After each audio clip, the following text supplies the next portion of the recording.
اعوذ باللہ من الشیطان الرجیم بسم اللہ الرحمن الرحیم وبہ نستعین۔ ہماری گفتگو مغنی باب خامس اور باب خامس میں بھی انہوں نے کہا تھا کہ اس باب میں چند جہات بیان کی جائیں گی جن جہات کو جاننا ایک نحوی کے لیے جو ہے کہ وہ ضروری ہے۔ اگر وہ نہیں جانے گا تو لوگ اس پہ ہنسی مذاق کریں گے کہ اتنا نحوی ہو کے پھر بھی اس قسم کی غلطیاں کرتا ہے۔ تو وہ انہوں نے فرمایا تھا کہ 10 جہتیں ہیں، 10 میں سے الحمدللہ 8 آپ پڑھ چکے، اور آج بھی انشاءاللہ ذیشان صاحب نے اگر ہمیں ہجائیہ لے کے سست نہیں کیا تو 9ویں پوری پڑھیں گے، ٹھیک ہے۔ اس 9ویں جہت میں بھی 4 مثال آپ کے سامنے پیش کرتے ہیں کہ بھائی یہ 4 ایسی مثالیں ہیں کہ جو بظاہر ایک جیسے ہیں، کلمات مثلا ایک جیسے ہیں، لیکن ہم پہلے کلمے کو فرض کریں نام دیں گے ماضی کا تو دوسرے کو نام دیں گے اس میں تفصیل کا، کیونکہ جب ہم معنی پہ غور فکر کریں گے تو معنی ایسے ہی ٹھیک بنے گی۔ اگر دونوں پہ آپ نے ایک ٹھپا لگا دیا تو پھر اس میں معنی جو ہے کہ وہ گڑبڑ ہو جائے گی۔ مثلا پہلے مثال میں احصا، حمزہ حا صاد الف، یہ لفظ 2 مرتبہ استعمال ہوا ہے۔ ایک میں اس کو جو کیا ہے وہ اس میں تفصیل مانتے ہیں، اور دوسرے میں اس کو فعل ماضی باب افعال کا مانتے ہیں، ٹھیک ہے۔ دوسری مثال میں پھر ایسا ہے کہ جناب وہاں پر جو ہے وہ ایک لفظ آیا ہے، اس کے بعد پھر 2 لفظ ہیں، دونوں اس کی خبر بھی ہو سکتی ہیں، یا پہلے کو خبر مانے اور دوسرے لفظ کو پھر پہلے کی صفت مانے، ٹھیک۔ یہ میں شارٹ کٹ کر رہا ہوں اس لیے کہ آپ دیر کر کے آئے ہیں، ٹائم نہیں ہے، نہیں تو عبارت رہ جائے گی۔ پھر تیسرے میں ایسا ہے کہ 2 لفظ منصوب آئے ہیں، ایک منصوب کو مفعول بہ ماننا پڑے گا، دوسرے کو حال ماننا پڑے گا، جبکہ بظاہر دونوں پر ایک بھی لیبل لگانا چاہیں تو لگا سکتے ہیں، لیکن جب معنی پہ غور فکر کریں گے تو معنی سے پتہ چلے گا کہ نہیں، دونوں پر ایک لیبل لگانا، دونوں پہ ایک حکم لگانا ٹھیک نہیں ہے۔ اور چوتھے میں پھر ایک لفظ ہے غرفتن، کہتے ہیں غین پہ ضمہ دیں گے تو اس کو مثلا ہم کوئی مان لیں گے مفعول بہ، غین پہ فتح دیں گے تو اس کو مان لیں گے مفعول مطلق، یا اس کے برعکس۔ تو دیکھیں ضمہ اور فتح آخری والے کے تبدیلی سے حکم تبدیل ہو جاتا ہے، لیکن یہاں پر ایسا ہے کہ پہلی جو ہے کیا فعل فعل کی حرکت کے رد و بدل سے بھی جو ہے کیا ہے احکام میں تبدیلی آ جاتی ہے۔ بسم اللہ الرحمن الرحیم۔ الجہت التاسعۃ، 9ویں جہت، ٹھیک ہے۔ اللہ یتأمل، غور فکر نہیں کرتا نحوی صاحب، کہاں پر؟ عند وجود المشتبہات، یا مشتبہات کیا پڑھیں گے؟ ہاں، کیونکہ یہ باب لازم ہے تو غالباً اشتبہ یشتبہ اشتباہ مشتبہ دونوں تو ہیں، ہاں جمع ہے بھائی، اس میں مفعول کی بھی تو جمع ہو سکتی ہے، اس میں فاعل اور اس میں مفعول میں کسرہ اور فتح کا تو فرق ہے۔ مشتبہات پڑھیں تو کیا اعتراض ہوگا آپ کو؟ ٹھیک ہے، ہاں، یعنی دونوں چیزیں صرفی حوالے سے ہم کر سکتے ہیں، لیکن یہاں پر مشتبہات پڑھیں، یعنی اشتباہ میں ڈالنے والی چیزیں، اشتباہ میں ڈالنے والی چیزیں ہیں، اس میں یہ غور فکر نہیں کرتا اس لیے پریشان ہوتا ہے۔ اگر غور فکر کرے گا تو پریشانی نہیں ہوگی۔ وَلِذَالِكَ أَمْثِلَةٌ، اس کے لیے کتاب مغنی الادیب میں چند مثالیں، لبیب تو ماشاءاللہ بھری پڑی ہے۔ احدھا کی ضمیر بیٹا جائے گی امثلہ کی طرف، ان مثالوں میں سے ایک مثال جیسے زید احصا ذہنا و امر احصا مالا، ٹھیک ہے بھائی، شاہد مثال الفاظ تبدیل ہوئے ہیں، احصا دونوں میں وہی تکرار ہوا ہے۔ فَإِنَّ الْأَوَّلَ، بتحقیق جو پہلا مثال ہے یا جو پہلا جملہ ہے، عَلَىٰ أَنَّ احصا اسم تفضیل، اس میں احصا اسم تفضیل ہے، والمنصوب تمییز، اور ذہناً جو منصوب ہے یہ تمییز کی بنیاد پہ منصوب ہوا ہے۔ کہتے ہیں اس کی کوئی مثال اور دے سکتے ہیں؟ کہتے ہیں جی زید احسن وجہن، زید اچھا ہے چہرے کے لحاظ سے، ٹھیک ہے۔ یہاں پر بھی زید جو ہے کیا ہے جناب، وہ بہت گننے والا ہے ذہن کے حساب سے، گنتی والا ہے کس کے حساب سے؟ ذہن کے حساب سے، ٹھیک۔ والثانی علی ان احصا فعل ماض، اور دوسرا جو ہے کہ یہ احصا فعل ماضی ہے، یہ اس میں تفصیل نہیں ہو سکتا، ٹھیک ہے۔ والمنصوب مفعول، اور دوسرے احصا کے بعد جو منصوب ہے وہ کیا ہے؟ مفعول ہے۔ بھئی کیوں آپ دوسرے کو اس میں تفضیل نہیں مانتے؟ فرماتے ہیں اس میں تفضیل کی جو تمییز ہوتی ہے وہ معنی کے لحاظ سے فاعل ہوتی ہے، معنی کے لحاظ سے کیا ہوتی ہے؟ فاعل ہوتی ہے۔ اب مثلا آپ کہتے ہیں احسن وجہن، تو یعنی اس کا چہرہ خوبصورت ہے، وہی چہرہ گویا کہ حسن کا جو ہے کیا ہے وہ فاعل ہے۔ تو اب وہ مال تو گنتی کرنے والا ہے ہی نہیں، مال کی گنتی ہوتی ہے لیکن مال خود گنتی نہیں کرتا ہے، اس لیے ہم مالن کو تمییز نہیں مانیں گے، مالن کو ہم کیا مانیں گے جناب؟ مفعول مانیں گے۔ جیسے وَأَحْصَى كُلَّ شَيْءٍ عَدَدًا، اس نے گنتی کی ہر چیز کو عدد کے لحاظ سے، ہر چیز تو گنتی کرنے والی نہیں ہوتی ہے، اس لیے ہم اس کو اس میں تفضیل ہی نہیں مانیں گے، اس کو ہم فعل ماضی مانیں گے، ٹھیک جناب۔ وَمِنَ الْوَهْمِ، کہتے ہیں اور مولوی صاحبان سے وہم اور اشتباہ ہو گیا ہے، کہاں پر؟ البتہ قول بعضہم، سب نحویوں نے اشتباہ نہیں کیا ہے، بعض نحویوں نے اشتباہ کیا فی اس مثال میں، احصا لما لبسو امدن، ٹھیک ہے۔ احصا کا فی الحال ترجمہ ظاہری یہ کرتے ہیں، انہوں نے گنتی کی لما لبسو اس مدت کی جو رہے تھے، ٹھیک ہے، امدن مدت کے لحاظ سے، قبر میں رہے، کسی قید میں رہے، کہیں بھی رہے۔ انہو من الاول، وہم کیا ہے کہ انہو یہ مثال من الاول اس میں تفضیل میں سے ہے، ٹھیک ہے۔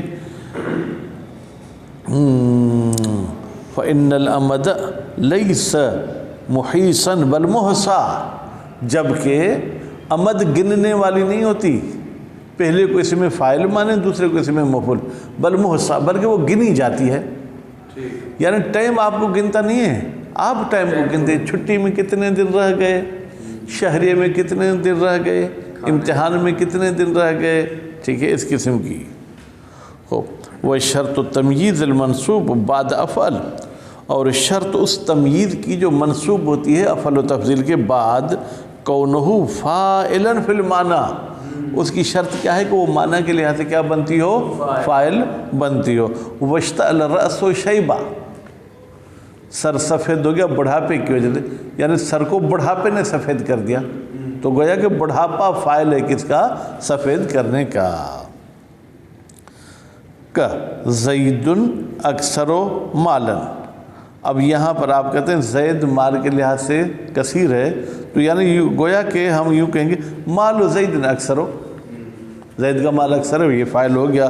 بخلاف مال زید اکثر مال، یہاں پر آپ اس مال کو تمییز نہیں بنا سکتے، کیوں؟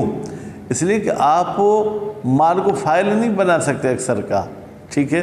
جب مال کو زید کی طرف مضاف کریں گے تو پھر اکثر کو لیے فاعل بنا سکتے ہیں، خالی لفظ مال ہو تو اس کو آپ جو ہے کیا ہے وہ مضاف نہیں بنا سکتے ہیں۔ الثانی، الثانی یعنی المثال الثانی، دوسری مثال، ہاں جب مفعول مانیں گے، نہیں کیا جب مفعول مانیں گے؟ وَلَهُ أَمْثَلَةٌ، اس کی دوسری مثال، اچھا نو قول امیر المومنین علیہ الصلاۃ والسلام، والناس منقوصون، لوگوں میں نقص ہوتا رہتا ہے، ٹھیک ہے، کمی ہوتی رہتی ہے۔ مدخولون، مدخولون کا لفظی ترجمہ مولویوں والا اگر کریں پھر تو الگ ہے، لیکن مدخولون یعنی ان پہ حالات مختلف قسم کے آتے رہتے ہیں، کبھی امیر ہو گئے کبھی غریب ہو گئے، ٹھیک۔ الا من عصم اللہ، مگر جس کو اللہ محفوظ رکھے اس میں نہ کوئی نقص آئے گا نہ ہی اس پر کوئی حالات جو ہے کہ برے آئیں گے، ٹھیک۔ تو اب فإن ثانی خبر اور صفت للخبر، بھائی ناسو ہو گیا مبتدا، منقوص ہو گئی خبر، اس میں تو کوئی ہمیں پریشانی نہیں ہے۔ باقی پریشانی مدخولون میں ہے کہ مدخولون خبر ہے، خبر بعد الخبر کہیں یا یوں کہیں ایک مبتدا محذوف ہے، الناس منقوص وہم مدخولون، ٹھیک ہے، یا ہم کو آپ جو ہے کیا تقدیر میں رکھیں، اور صفت للخبر یا مدخولون صفت ہے پھر کس کی؟ منقوصون کی۔ وَنَحْوُ قَوْلِكَ، یا جیسے تیرا قول زید رجل صالح، زید نیک مرد ہے۔ اب یہاں پر صالح کو رجل کی صفت ماننا چاہیں یا آپ صالح کو خبر ثانی مان لیں، ٹھیک ہے۔ فإن الثانی صفت لا غیر، کہتے ہیں بھئی یہاں پر صالح صفت ہو سکتی ہے اور جو ہے کیا ہے خبر نہیں ہو سکتی۔ خبر کس کی ہوگی؟ رجل کی اگر بنائیں گے تو پھر رجل تو نکرہ ہے، اور نکرہ کو کوئی تخصیص وغیرہ بھی لگی ہوئی نہیں ہے، لہذا وہ مبتدا نہیں بن سکتا۔ جب وہ مبتدا نہیں بن سکتا تو یہ اس کی خبر بھی نہیں بن سکتی۔ زید کے لیے ہاں، زید کے لیے ممکن ہے کوئی گنجائش ہو۔ لأن الأول لا يكون خبرا على انفرادی، نہیں اب کہتے ہیں زید کے لیے بھی خبر نہیں ہوگی، کیونکہ رجل اکیلا خبر واقع نہیں ہو سکتا جب تک اس کے ساتھ جو ہے کیا ہے کوئی صفت وغیرہ نہ ملائے، بس صفت موصوف مل کر خبر بنے گا، تو نتیجے میں یہ الگ سے صالح اس کے لیے خبر بنے زید کے لیے یہ بھی نہیں کر سکتے ہیں۔ لعدم الفائدت، لیکن زید الرجل، زید مرد ہے، پھر کیا کریں ہم؟ ہے ہی مرد۔ بھائی اگر آپ نے صالح کی قید لگے پھر پتہ چلے گا کہ یہ خراب قسم کا بندہ نہیں ہے۔ وہ مثلہما، مثلہما کی ضمیر کہاں جائے گی؟ اس آیت اور قول عرب کی طرح ہے۔ ہما کی ضمیر کہاں جائے گی؟ اوپر والی آیت اور اس قول عرب کی طرح ہے کیا؟ زید عالم یفعل الخیر، بھائی زید ایسا عالم ہے جو نیکی کے کام انجام دیتا ہے۔ ترجمہ بالکل صحیح یا نہیں؟ ٹھیک۔ اب آیت کہاں پہ ہے؟ جی آیت کہاں پر ہے؟ آیت نہیں، وہ مولا امیر کا فرمان ہے۔ ہاں ٹھیک، اچھی بات، شاباش۔ ہو اب زید مبتدا ہے، اس میں تو کوئی شک نہیں، عالم یہ اس کی خبر ہے۔ اب یفعل الخیر، اس کو ہم کیا مانیں؟ صفت مانیں یا اس کو ہم خبر مانیں؟ ٹھیک ہے۔ وزید رجل یفعل الخیر، دوسرے والی مثال میں تو صرف اور صرف صفت ماننا پڑے گا، کچھ اور نہیں، کیونکہ اگر یفعل الخیر کو آپ کیا خبر مانتے پھر رجل مبتدا ہے، ٹھیک ہے، تو پھر اس کے تو مبتدا بنا نہیں سکتے ہیں کیونکہ اس میں کوئی تخصیص وغیرہ لگی ہوئی نہیں ہے۔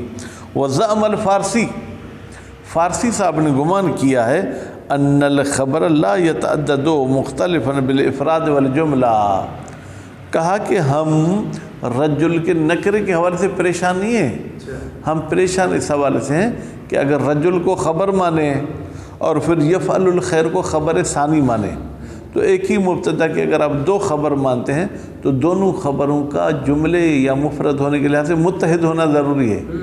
یہاں پر رجل مفرد ہے اور یفعل جملہ ہے، اس حوالے سے یہ دونوں خبر نہیں ہو سکتے۔ لا يتعدد، یعنی خبر متعدد نہیں ہوتی اور مختلف متعدد ہو اور مختلف ہو، افراد اور تثنیہ میں ایسے نہیں ہو سکتا ہے۔ فَيَتَعَيَّنُ عِنْدَهُ، تو معین فارسی صاحب کے نزدیک کون الجملۃ الثانیہ صفۃ فیہما، یہ دوسرا جملہ ان دونوں مثالوں میں کیا ہوگا بیٹا؟ صفت ہوگا، اور یہ جو کیا ہے خبر نہیں ہوگا۔ دونوں جملے کون سے؟ یہ زید والے، وہ اوپر والا نہیں، مولا امیر والا نہیں، یہ زید والے۔ والمشہور فیہما الجواز، جبکہ مشہور کیا ہے؟ فیہما، دونوں خبروں میں جواز ہے، یعنی دونوں مفرد ہوں تو بھی ٹھیک ہے، دونوں جملہ ہوں تو بھی ٹھیک ہے، ایک مفرد ایک جملہ ہو تو بھی ٹھیک ہے۔ کما ان ذالک جائز فی الصفات، جیسے کہ یہ اختلاف، ذالک کا اشارہ کہاں جائے گا؟ اختلاف، یعنی مفرد اور جمع کے لحاظ سے اور جملے کے لحاظ سے صفات میں اختلاف ہو سکتا ہے۔ ایک صفت آپ کی لاتے ہیں وہ مفرد ہے، پھر آپ ہی کی دوسری صفت لاتے ہیں وہ کیا ہے؟ جملہ ہے۔ وعلیہ قول بعضہم، علیہ اسی مبنا پر کہ اختلاف جائز ہے، قول ہے بعض علماء کا فی اس جناب آیت میں، فَإِذَا هُمْ فَرِيقَانِ يَخْتَصِمُونَ، اب یہاں پر بیٹا فریقان مفرد ہے، یختصمون کیا ہے؟ جملہ۔ ان یختصمون خبر ثان، وہ کہتے ہیں کہ یہ یختصمون دوسری خبر ہے، کس کی؟ ہم کی. ہم کی خبر اول فریقان، دوسری خبر جو کیا ہے وہ یختصمون. ٹھیک ہے. او صفت، یا یختصمون کو صفت مانے کس کی؟ فریقان کی. وہ یحتمل الحالیت، اور احتمال ہے کہ یختصمون کو ہم حال مانے ایضاً بھی، یعنی جیسے اس کو خبر مان سکتے ہیں، صفت مان سکتے ہیں، حال بھی مان سکتے ہیں. بھائی حال مانیں گے تو اس کا ذوالحال، کہتے ہیں پھر فریقان کو ہم جمع کی معنی میں توجہ کریں گے. مفترقون، درحالی کو آپس میں اختلاف کرنے والے ہیں، پھر درحالی کے آپس میں دشمنی کر رہے ہیں. ٹھیک ہے. وہ اوجب الفارسی، اور فارسی صاحب نے واجب قرار دیا ہے فی، اس آیت میں، کونوا قردۃ خاسئین، تم ہو جاؤ مثلا بندر وغیرہ. یہ ہو، اس میں کیا جائز کیا ہے؟ کونوا خاسئین خبرا ثانیا. بھائی کونوا واو اس کا اسم، قردۃ اس کی خبر اول، خاسئین اس کی خبر ثانی. ٹھیک ہے. لأن الجمع المذکر سالم لا یکون صفتا لمن لا یعقل. خاسئین قردۃ کی صفت نہیں ہو سکتی چچا. کیوں؟ خاسئین جمع مذکر سالم ہے، خاسئون خاسئان خاسئون، یہ تو خیر حالت نسبی میں ہے تو اس لیے خاسئین ہو گیا. اب اس کا موصوف کس کو بنے گا؟ قردہ کو. قردہ غیر ذوی العقول ہے، اور جمع مذکر سالم غیر ذوی العقول کے لیے صفت نہیں ہو سکتی، اس لیے ہم مجبور ہیں کہ اس کو ہم کونو کی خبر ثانی مانیں. الثالث، تیسری مثال، رأیت زیدا فقیہا، میں نے دیکھا زید کو. اب فی الحال ترجمہ یوں کریں، ٹھیک ہے، جو کہ فقیہ ہے. ٹھیک ہے. اور رأیت ہلال طالعا، میں نے دیکھا چاند کو جو کہ طلوع کر چکا تھا. اب دونوں صورت میں لفظ رأیت ہے، پہلے میں بھی اس کے بعد دو منصوب آئے ہیں، دوسرے میں بھی اس کے بعد دو منصوب آئے ہیں. یا تو ایک توجہ یہ کریں کہ یہ نواسخ میں سے ہے، مبتدا خبر پہ داخل ہوا ہے، دونوں کو نصب دیا ہے، مبتدا اس کا مفعول اول ہے اور خبر مفعول ثانی. کہتے ہیں ایسی آپ دونوں مثالوں میں بات نہیں کر سکتے.